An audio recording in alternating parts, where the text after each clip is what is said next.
बच्चों का भविष्य गढ़ता है। बच्चों के भविष्य गढ़ने के बाद वो उच्च पदों पर पहुंच जाता है और कहीं ना कहीं एक सरकारी अधिकारी के रूप में काम करता है। लेकिन क्या हो जब उसी शिक्षक को उसी अधिकारी के पास बार बार भटकना पड़े। आज डीओ साहब यदि कुर्सी में बैठे हैं, जिला शिक्षा अधिकारी बैठे हैं, तो उन्हें किसी शिक्षक ने पढ़ाया होगा तभी वो इस पद तक पहुँचे हैं। लेकिन आज जिला शिक्षा अधिकारी भूल चुके हैं कि किसी हेडमास्टर की, किसी शिक्षक की परेशानियों को कैसे हल किया जाए।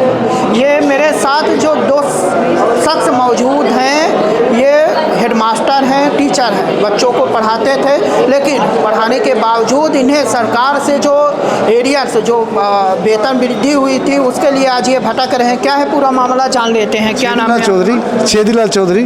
क्या है मामला?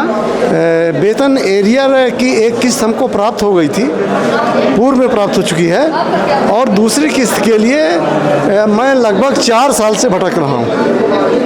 किस स्कूल में पढ़ाते थे आप? शासकीय उच्चतर माध्यमिक विद्यालय में मैं प्रधानाध्यापक के पद पर पदस्थ था और 31 अगस्त 2022 को सेवानिवृत्त हो गया।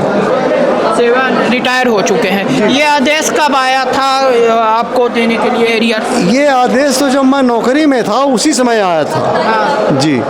कौन आदेश किया था पारित?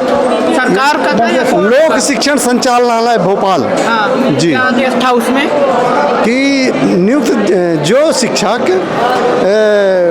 प्रशिक्षण कर रहे थे उनको स्टाइपेंड्स के रूप में 150 रुपये प्रतिमाह मिलता था, उनको नियुक्त दिनांक से ही पूरा वेतन का लाभ दिया जाए। पूरा वेतन कितना?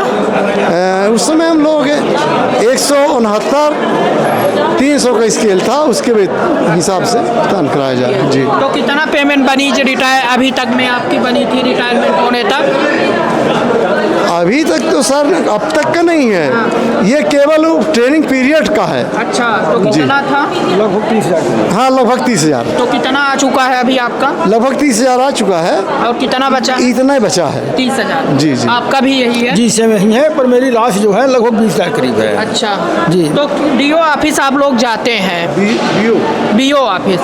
तो डीओ तो उससे अधिकारी है, वो नहीं करते, उनसे नहीं मिले आप? नहीं, असल में हम लोगों का वो जो है डीडी पावर बिल लगाने का पावर बीईओ का है, और वहाँ बिल जमा हो चुका है, मतलब शासकीय उत्तर माध्यमिक विद्यालय खजुआ से। अच्छा। हम लोग खजुआ संकुल में थे, तो वहाँ से बिल जमा हो चुका है। अब बीओ ऑफिस में जो है, तो बीओ साहब पता नहीं क्यों नहीं 4-5 महीने से हम लोगों को परेशान किए हुए हैं। बीओ कौन है? बीओ दीपांकर जी हैं, अब पूरा नाम तो मुझे नहीं मालूम है। अच्छा, इसके से क्या बोलते हैं? बीओ साहब क्या बोलते हैं? बीओ साहब से मुलाकात ही नहीं होती, कभी बैठते नहीं ऑफिस में। बीओ दीपांकर नहीं? हाँ, दीपांकर जी कभी नहीं।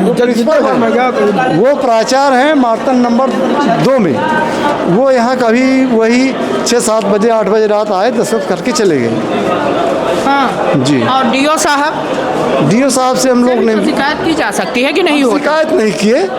ये इन्हीं के उसमें चक्कर में लग गए कि हमारा निकल जाए, काहे को शिकायत करे। आजकल करते रहे। और तक कहाँ आप लोग भटक चुके हैं? किससे बोल चुके हैं? नहीं गए तो मैं विकास खंड कार्यालय में ही गया। और वहाँ लगभग 4 महीने से हम लोग बीच में जा रहे हैं लगातार, और वहाँ केवल ये कह दिया जाता है कि सर्वर नहीं है, है वो है, ऐसा कह के टाल दिया जाता है। अब हम लोग परेशान होकर के यहाँ शिकायत किए हैं। क्या बोला गया आज? यहाँ बोला गया कि निकल जाएगा।